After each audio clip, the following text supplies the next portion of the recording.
गोलमाल कथा में आप सबका स्वागत है। 9 प्रकार की भक्तियों की चर्चा करते हुए 9 विधाओं की, नवधा भक्ति कहा गया, जिसे 9 विधाएं हैं भक्ति की। प्रकार सही इसका अनुवाद नहीं होगा। 9 विधाएं भक्ति की जो हैं उनकी चर्चा हम कर रहे हैं और 9वीं विधा की चर्चा आज हम आरंभ करेंगे। शबरी को भगवान श्री राम नवधा भक्ति का उपदेश दे रहे हैं। बता रहे हैं कि 9 कौन सी विधाएं हैं जिनसे तुम मुझे प्राप्त कर सकती हो। शबरी को तो भगवान प्राप्त हैं ही। क्या इसका सबूत है कि भगवान प्राप्त हैं? भगवान स्वयं सगुण रूप से चलकर शबरी माता की कुटिया में जाते हैं उनका आतिथ्य स्वीकार करने के लिए। इससे बड़ा प्रूफ, इससे बड़ा हमें और क्या चाहिए उदाहरण कि भक्ति की सभी विधाएं भक्तिमती शबरी में विद्यमान हैं।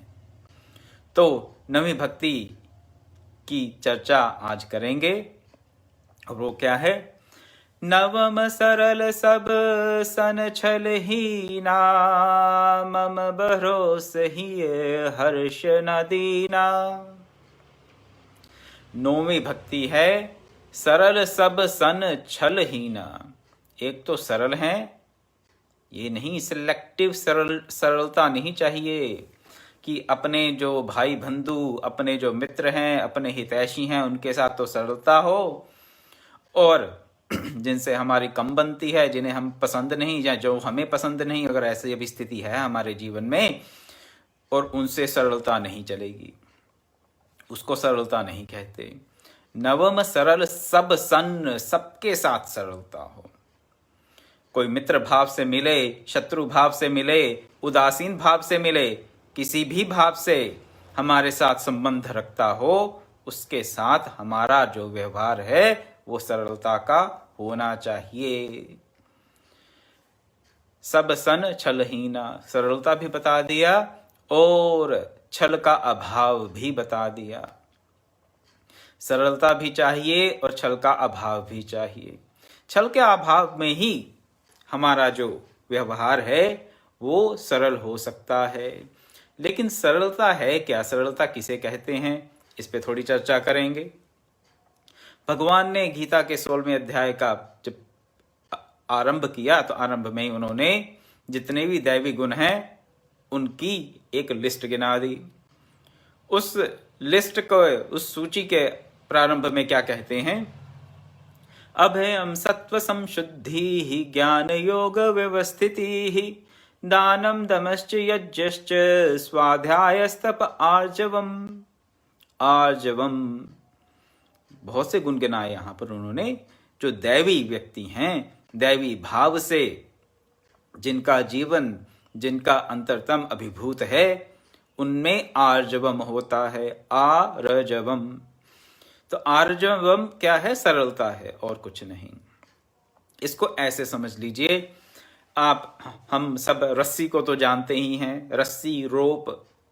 रस्सी को हिंदी में रज्जू भी कहा जाता है। रज्जू, रज्जू क्यों कहा जाता है?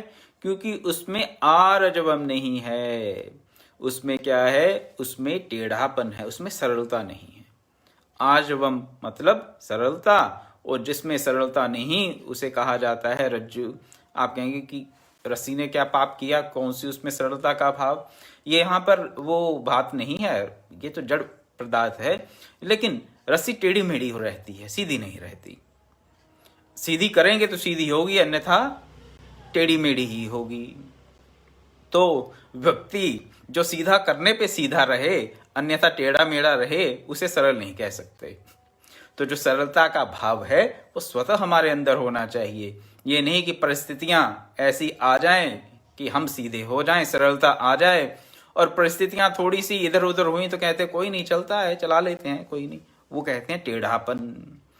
तो रस्सी जैसा नहीं बनना। आर्जवम, किसी भी प्रकार का टेढ़ापन हम में ना हो तो हम में सरलता है, और वो सरलता सिलेक्टिव ना हो। सरल सब सन, सबके साथ सरलता हो। हमारे मन में कई बार ऐसा भाव आ जाता है कि ये व्यक्ति तो हमारे साथ सरलता का व्यवहार नहीं करते, ये तो दुष्ट हैं, ये तो हमारा अहित चाहते हैं, ये ऐसे हैं, ये तो हमें छलते हैं, तो हम क्यों ना इनके साथ छल करें। ये छल पूर्वक हमारे साथ व्यवहार करते हैं, तो हम छल पूर्वक व्यवहार क्यों ना करें। लेकिन भगवान राम की ये नीति नहीं है, ये भगवान राम की नीति नहीं है। भगवान राम के कोई शत्रु हुए नहीं, ऐसा तो नहीं कह सकते। रामायण में, रामचरितमानस में नायक भी हैं और प्रतिनायक खलनायक भी हैं। अब जब रावण को मनाने के लिए या रावण को इस दिशा में लेके आने के लिए कि वो सीता जी को सुरक्षित और पूरे सम्मान के साथ ससम्मान वापस कर दे, तो हम युद्ध नहीं करेंगे।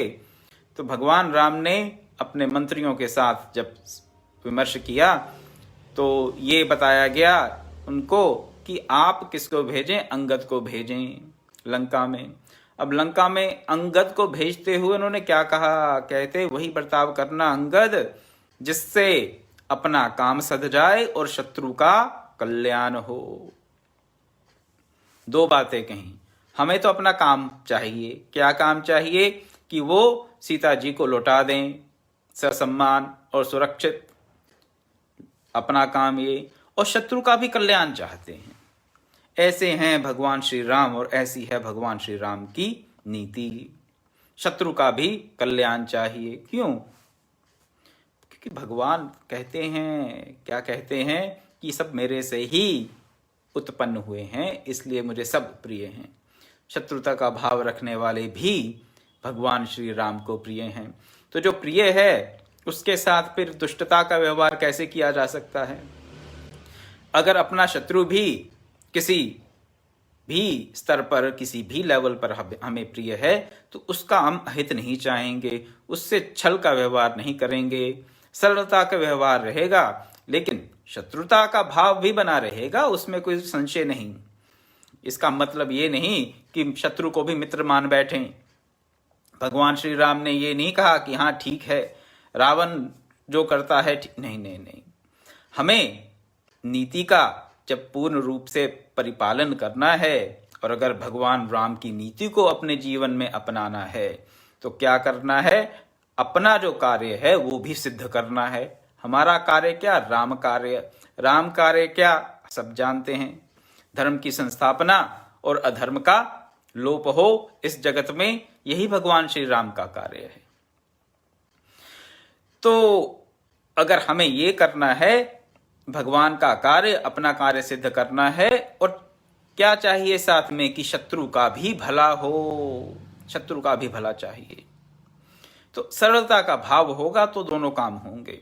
अगर मन में कपट आ गया तो फिर हम या तो रावण बन जाएंगे, रावण नहीं बनेंगे तो कोई सुभाव बन जाएंगे, किसी ना किसी कालनेमी बन जाएंगे। कपट मन में आ गया तो आसुरी भाव आ गया, आसुरी भाव आ गया तो फिर हम राम काज में किसी प्रकार से सहायता नहीं कर सकते, हम तो विघ्न बन जाएंगे राम काज में। इसलिए नवमी भक्ति क्या, नवम सरल सब सन छल हीना, सबके साथ सरलता का भाव। अर्जुन का नाम अर्जुन क्यों पड़ा, अर्जुन, तो अर्जुन तो क्या है ये, अर्जुन का अर्थ क्या बताया जाता है संस्कृत की व्याकरण की दृष्टि से, जिसमें सरलता का भाव है, जिसमें रज्जुपन नहीं है, जो रस्सी की तरह टेढ़ा मेढ़ा नहीं है, जो केवल सीधा करने पे ही सीधा रहे और नहीं तो टेढ़ा मेढ़ा हो जाए, जिसका ऐसा स्वभाव नहीं, वो है अर्जुन। सरलता है अर्जुन में, और इस सरलता के चलते ही वो भगवान की मित्रता का, भगवान की सुहृदता का और भगवान के शिष्यत्व को वो प्राप्त किए, और गीता के महान संदेश को, उस महान ज्ञान को अर्जुन ने प्राप्त किया भगवान से। किसके चलते, क्या क्वालिटी थी अर्जुन में, क्या गुण था, वो अर्जुन थे, उसमें किसी प्रकार का कपट नहीं था, सबके साथ उनका सरल व्यवहार था, सबके साथ सरलता थी मन में। इसीलिए तो उनके मन में ऐसा भाव आया कि हम राज्य के लिए अपने ही पिता पितामह, अपने ही गुरुओं को, अपने ही भाई बांधवों को, अपने ही कजन्स को क्यों मार रहे हैं। जिस व्यक्ति में कपट होगा उसके मन में ऐसा भाव आ नहीं सकता, और जिस व्यक्ति के मन में कपट होगा वो गीता के संदेश को नहीं समझ सकता, नहीं समझ सकता। तो इस भक्ति देवी की कृपा प्राप्त करने के लिए हमें अपना जो व्यवहार है सबके साथ सरलता का व्यवहार रखना चाहिए। सरलता क्या है? एक पंक्ति में बताना हो, एक सेंटेंस में, तो क्या है सरलता? जो सोचें वही कहें और वही करें। करने, कहने और सोचने में अगर समता है तो हमारा जीवन सरल है, और अगर करने, कहने और सोचने में जो जितना अंतर है उतना ही हम में टेढ़ापन है, उतना ही हम में रज्जू भाव है। सीधा सा सिद्धांत है, जो सोचें वही कहें और वही करें, तीनों में समन्वय हो, सरलता जीवन में आ गई। और कहने, करने और सोचने में अगर समन्वय नहीं है, समानता नहीं है, तो फिर कुछ नहीं हो सकता, कुछ हो ही नहीं सकता। सरलता आनी आवश्यक है, आती है। भक्ति देवी की कृपा से सरलता भी आती है। व्यक्ति को खुद ही ग्लानि होती है। क्या ग्लानि होती है? अभी चौथी भक्ति क्या बताई थी? याद कीजिए, चौथी भक्ति क्या थी? चौथी भक्ति मम गुणगन करिए कपट तजी गान। उसमें भी कपट त्यागने के लिए कहा था, यहाँ भी छलहीन होने के लिए कहा है। मैं चौथी भक्ति की बात इसलिए यहाँ पे कर रहा हूँ कि कई बार व्यक्ति अपने जीवन में अपने गुरु प्रदत्त ज्ञान को, उन सब प्रिंसिपल्स को, उन सब सिद्धांतों को पूर्ण रूप से नहीं जी पाते। व्यक्ति हैं, मानव हैं, मनुष्य हैं, तो गड़बड़ हो जाती है। तो क्या करें? फिर जब चौथी भक्ति करते हैं, क्या करते हैं? भगवान के गुणों का गान करते हैं। जब भगवान के दिव्य गुणों का, उनकी दिव्य लीलाओं का, उनके नाम का गुणगान किया जाता है, प्रचार किया जाता है भक्त के द्वारा, तो भक्त के मन में ग्लानि आनी शुरू हो जाती है। क्या ग्लानि आती है? कि अरे भाई, मैं बातें तो बड़ी बड़ी बताता हूं सबको, और मेरा जीवन तो इनके अनुरूप है नहीं। जब ऐसी मन में ग्लानि आती है तो फिर उस भक्त के मन में ये एक बहुत बड़ी पीड़ा बन जाती है कि भाई क्या हो रहा है मेरे साथ, मैं कपटपूर्वक व्यवहार कर रहा हूँ, लोगों को तो ये बताता हूँ, और अपने निजी जीवन में मैं इन सब बातों को तो जी नहीं पाता। जब ऐसा मन में भाव आएगा तो क्या होगा? सरलता हमारे जीवन में आनी शुरू हो जाएगी। फिर क्या होगा? इस ग्लानि के भाव के साथ हमारे जो भी दुर्गुण हैं वो धीरे धीरे इस ग्लानि की धारा में बह जाएंगे, और फिर हमारा जीवन, हमारे जो प्रिंसिपल्स हैं, हमारे जो सिद्धांत हैं, हमारा जो गुरु प्रदत्त ज्ञान है, सनातन संस्कृति के जो हमें भांति भांति के अंग बताए जाते हैं, उसके अनुसार फिर हम अपना जीवन जीना आरंभ कर देंगे। कब? भगवत कृपा से, गुरु कृपा से ऐसा होता है।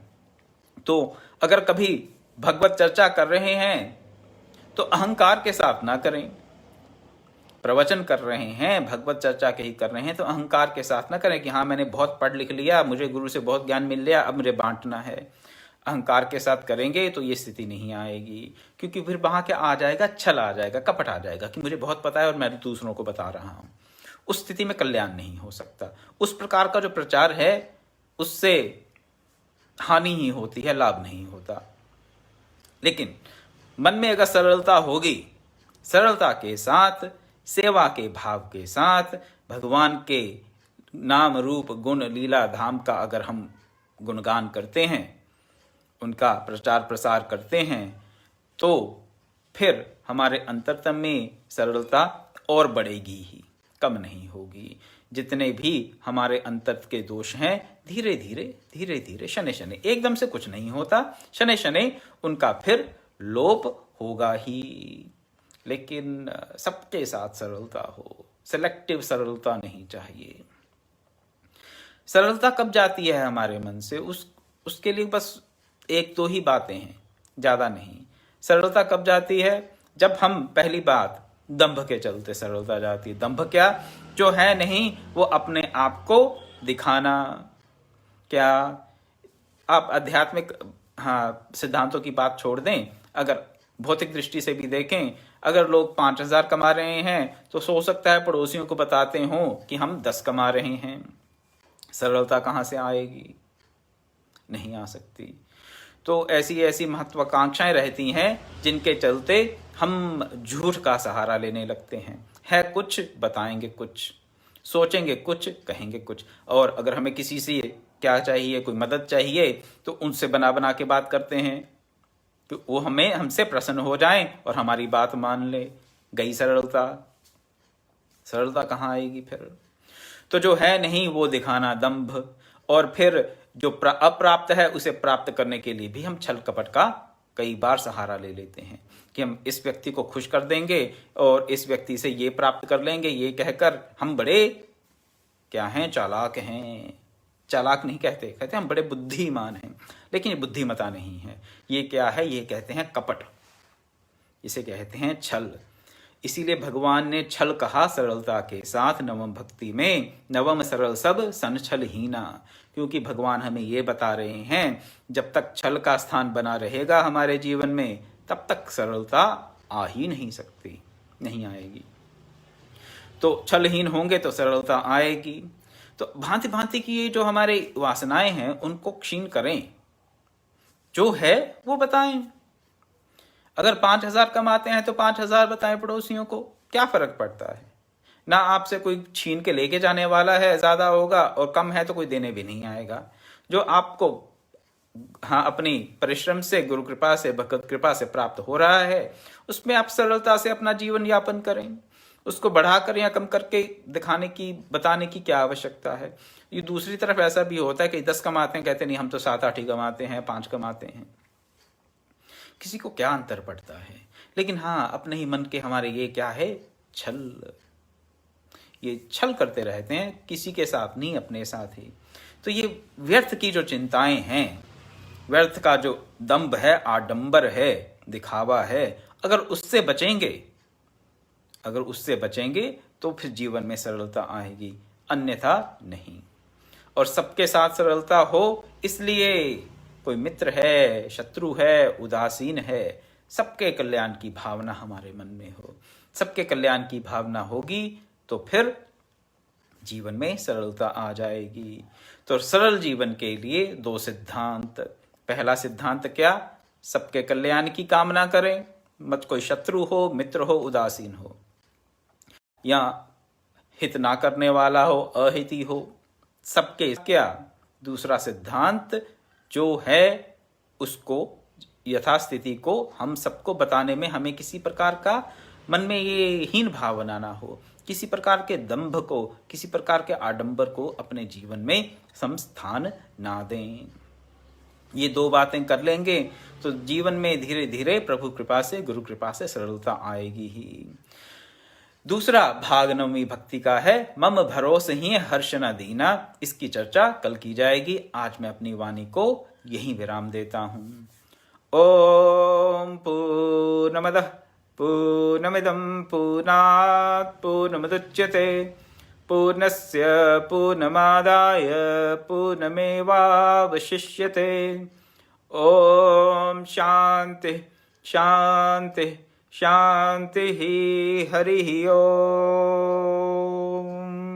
तत्सत्।